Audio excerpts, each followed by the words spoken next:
২ মিনিটে chart analyse করা শিখুন পার্ট 2। একজন ট্রেডার হিসেবে যখন আপনি চার্ট এনালাইজ করতে যাবেন, সর্বপ্রথম চার্টে আপনি কোন বিষয়টা দেখবেন? সর্বপ্রথম একজন ট্রেডার হিসেবে আপনি চার্টে দেখবেন বা চার্টে খুঁজবেন হচ্ছে ট্রেন্ড। ট্রেন্ড কি? ট্রেন্ড হচ্ছে দিক বা মার্কেট কোন দিকে আছে। ট্রেন্ড মূলত মার্কেটে আমরা দেখতে পাই 3 ধরনের ট্রেন্ড আমরা মার্কেটে দেখতে পাই। কি? প্রথম যে ট্রেন্ড আমরা দেখতে পাই সেটা হচ্ছে আপ ট্রেন্ড। আপ ট্রেন্ড বিষয়টা কি? Up trend market higher high এবং হায়ার লো তৈরি করতে করতে মার্কেট উপরে যায়। এখানে বায়াররা স্ট্রং থাকে। এরপর হচ্ছে আপনার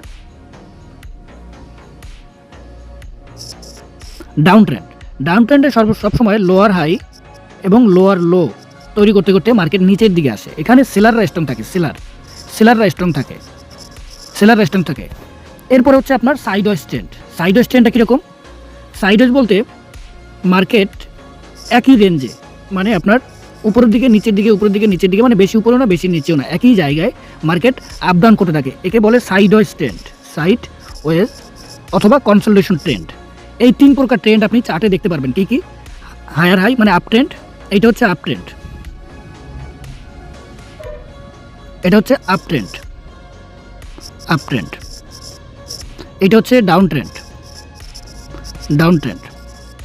আর এটা হচ্ছে সাইডওয়েজ ট্রেন্ড। এই 3 ধরনের ট্রেন্ড আমরা চার্টে দেখতে পারবো। তো একজন ট্রেডার হিসেবে যখন আপনি চার্ট অ্যানালাইজ করতে যাবেন, আপনি সর্বপ্রথম চার্টে কোন ট্রেন্ডটা দেখতে পাবেন সেটার উপরে আপনার ট্রেডিং সেটআপ নির্ভর করবে। এখন যদি আপনি দেখেন মার্কেটে গিয়ে চার্টে আপ ট্রেন্ডে আসে, তাহলে এক ধরনের ট্রেডিং সেটআপ আপনার তৈরি হবে। যদি ডাউন ট্রেন্ডে থাকে তাহলে সেই রকম ট্রেডিং সেটআপ তৈরি হবে। সাইডওয়েজ থাকলে সেই ধরনের ট্রেডিং সেটআপ তৈরি হবে। তো একজন প্রফেশনাল ট্রেডার হতে গেলে আপনাকে ট্রেন্ড আগে আইডেন্টিফাই করে দেখতে হবে। কি বলতে বুঝতে পারছেন?